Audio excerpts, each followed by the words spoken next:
Have you ever poured your heart out in prayer and wondered why nothing seems to move? You've been faithful. You've trusted God.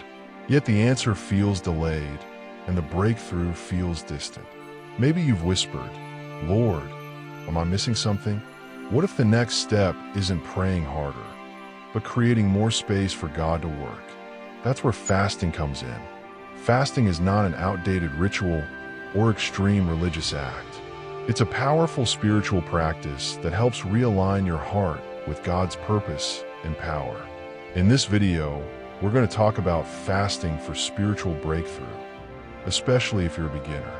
By the end, you'll understand what fasting really is, how to start, and why it often leads to transformation. And before we continue, remember to like, share, and subscribe to Bible Fix, where we grow closer to God, one step at a time. Let's clear up a common misunderstanding. Fasting is not about suffering, punishment, or proving your devotion. God is not impressed by hunger. Fasting is about shifting focus, trading physical dependence for spiritual desire. It's when you say, "God, I want you more than comfort, more than routine, more than distraction." Throughout Scripture, fasting is always connected to seeking God with intention. Jesus fasted before stepping into his ministry. Esther fasted before standing in courage for her people. The early church fasted before making important decisions. Fasting has never been about loss. It's about alignment. When you fast, you quiet the noise around you so you can hear God more clearly. Your soul becomes humble, your spirit more attentive, and your heart more receptive to divine direction. So why does fasting often lead to breakthrough? Because fasting weakens the pull of the flesh and sharpens spiritual awareness.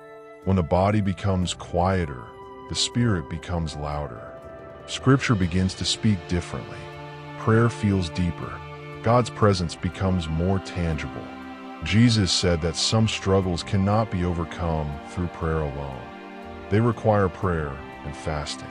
Certain battles demand a deeper level of surrender. Fasting creates that space. It doesn't force God to act.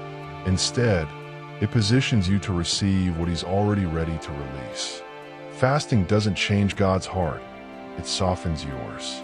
Now let's talk about practical options. There is no single way to fast, and not every fast involves food. One option is a water fast, where only water is consumed. This is intense and should only be done for short periods by those who are physically able and spiritually prepared. Another option is a partial fast, similar to what Daniel practiced. This involves simple foods, fruits, vegetables, and water, while avoiding rich or heavy meals. It's ideal for longer periods while maintaining strength. A third option is a time-based fast, which is very beginner-friendly. You might skip one meal a day and dedicate that time to prayer and scripture. And finally, there's a distraction fast. If fasting from food isn't possible due to health reasons, fasting from social media, entertainment, or unnecessary noise can be just as powerful. Fasting is about removing anything that competes for God's attention in your life. So how do you begin? First, prepare your heart. Fasting doesn't start with skipping meals. It starts with prayer. Ask God what He wants to do during this time. Motive matters. Second, set a clear intention. Don't be vague. Decide what you're seeking God for: clarity, direction, healing, or strength. Third, replace what you remove. Fasting without prayer is just hunger. Spend time reading scripture, worshiping, and sitting quietly with God. Fourth, take care of your body. Drink water. Rest when needed. God desires obedience, not burnout. Fifth, and gently, ease back into eating with light foods, allowing your physical transition to reflect the spiritual tenderness of the moment. As you fast, expect challenges. Hunger, fatigue, or irritability are normal. But something else often happens: clarity. Emotional release. Hidden struggles surface, not to condemn you, but to heal you. Fasting reveals what God is ready to restore. There are also common mistakes to avoid. Don't fast for attention. This is between you and God. Don't fast without prayer. Don't quit if you stumble. God honors your heart, not perfection. And don't ignore health boundaries. Wisdom is spiritual too. Now, let's talk about the reward. Fasting brings clarity where there was confusion, freedom where there were strongholds, peace where there was anxiety, and intimacy where there was distance. Even when you don't immediately feel a change, God is working beneath the surface.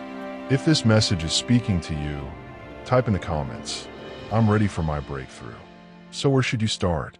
Start small. One meal, one day, one decision to seek God intentionally.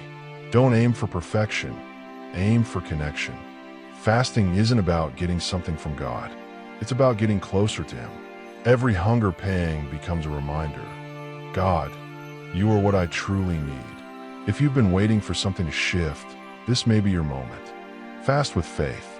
Pray with expectancy. Seek God wholeheartedly, because fasting doesn't weaken you. It reawakens you. It realigns your priorities, and it opens doors that prayer alone sometimes cannot.